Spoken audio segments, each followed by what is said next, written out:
Telangana DGP నియామకాన్ని సవాల్ చేస్తూ దాఖలైన పిటిషన్ను తెలంగాణ హైకోర్టు కొట్టివేసింది. డీజీపీ శివధర్ రెడ్డి నియామకాన్ని సవాల్ చేస్తూ దాఖలైన పిల్ను విచారించిన కోర్టు పిటిషన్ను కొట్టివేస్తూ ఉత్తర్వులు జారీ చేసింది. డీజీపీ నియామకం సంబంధిత నిబంధనలు, చట్టపరమైన విధానాల ప్రకారమే జరిగినట్లు ప్రాథమికంగా కనిపిస్తోందని కోర్టు స్పష్టం చేసింది.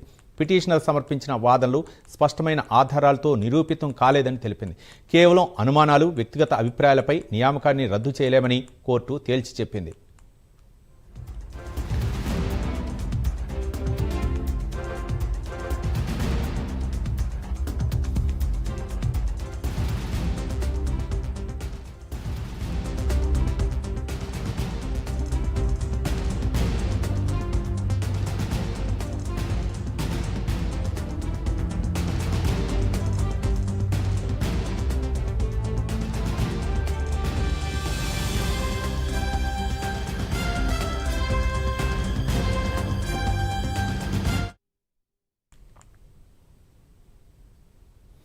తెలంగాణ డీజీపీ నియామకాన్ని సవాల్ చేస్తూ దాఖలైన పిటిషన్ను తెలంగాణ హైకోర్టు కొట్టివేసింది. డీజీపీ శివధర్ రెడ్డి నియామకాన్ని సవాల్ చేస్తూ దాఖలైన పిల్ను విచారించిన కోర్టు పిటిషన్ను కొట్టివేస్తూ ఉత్తర్వులు జారీ చేసింది.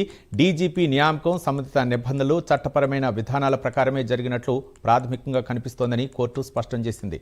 పిటిషనర్ సమర్పించిన వాదనలు స్పష్టమైన ఆధారాలతో నిరూపితం కాలేదని తెలిపింది. కేవలం అనుమానాలు, వ్యక్తిగత అభిప్రాయాలపై నియామకాన్ని రద్దు చేయలేమని కోర్టు తేల్చి చెప్పింది.